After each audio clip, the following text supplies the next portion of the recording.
And you can see I've got it kind of spread out as neutral as I can. It's not stretched, it's not kind of bunched up. So what I'm going to do is take my tape measure and measure 2 or 3 places along seam lines in this quilt, because those are the places that have the least amount of stretch in them. And I want to be sure that I'm getting a real authentic measurement of how long this quilt is.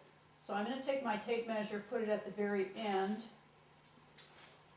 and I kind of put my finger down sort of in the middle and stretch it out to the bottom. This first measurement is 53.5 inches. So I'm going to do that over here, and I don't think that it matters if I'm leaning on the quilt a little bit, on the quilt top a little bit, kind of far away. I don't think it's going to change that measurement that much. And this measurement is actually 53.25 inches. The other one was 53.5. And because of that, I'm just going to do this again down the center to see what I get there. And that one's 53.5. So I'm going to cut my side borders 53, each are going to be 53.5 inches. And so those are going to go on the side from top to bottom. And my first border is going to be 2 inches wide, finished size. So I'm going to cut a strip that's 2.5 inches wide by 53.5 inches long. The 2 side borders are on the quilt now, and they've been pressed open so you can see they're flat. And I've returned my quilt top to the floor so that I can measure across the quilt to see how long I need to cut strips of fabric in order to put on for my top borders.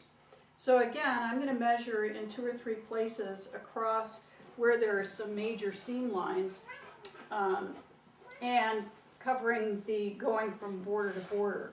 So I'm going to lay my tape measure down here, stretch it across. This measures 39 5/8 inches. So we'll move it up.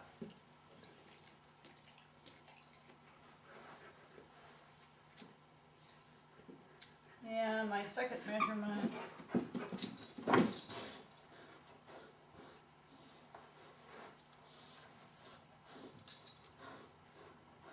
is 39 3/4 inches. So I'm going to take one more just across the top here. Let's see what I get.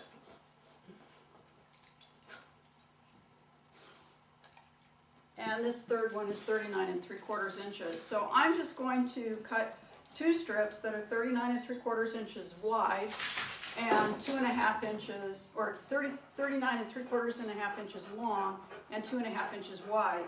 And then I'm going to sew them to the top and the bottom of the quilt using exactly the same procedure as I used when I sewed the 2 borders onto the side. And then press them, and then we'll be ready to talk about adding the second border, which is going to be a lot wider border than these 2.